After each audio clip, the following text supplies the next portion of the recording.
50 రూపాయలు 390 రూపాయలు. అంటే మనం ఇప్పుడు ఎవరి కోసం ఖర్చు పెడుతున్నాం? దీనికోసం వాడు ఏం చేస్తున్నాడు, రెస్టారెంట్ వాడు ఇంకోటి ఇట్లా దీంతో పాటు భూములు విపరీతంగా అగ్రికల్చర్ ల్యాండ్ అనేది సర్వనాశనం చేసేస్తున్నాం కంప్లీట్ గా.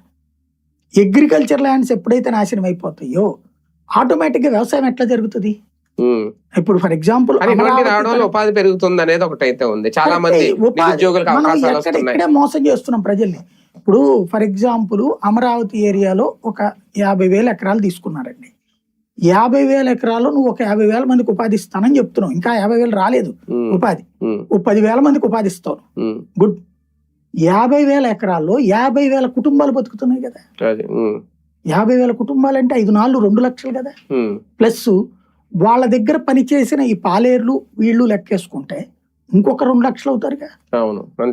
4 లక్షల ఉపాధి పోగొట్టి 10,000 ఉద్యోగాలు ఇస్తున్నారు.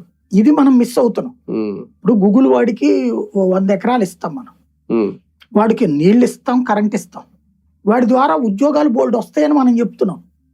వాడి వల్ల ట్యాక్స్ వస్తుంది తప్పించి మనకు ఉద్యోగాలు ఒక 100 వస్తాయి, దాంట్లో 200 వస్తాయి వాచ్మెన్ ఉద్యోగాలు. ఎన్ని 100 ఎకరాలు వాడికి ఇస్తున్నాం ఇప్పుడు? దాంట్లో మనం సబ్ జాబ్స్ వస్తాయి అని చెప్తున్నాం. ఎంతవరకు నమ్మకం? కంపెనీలు రాకపోతే ఏంటి? ఇవి ఈ ప్రాక్టికల్ అంటే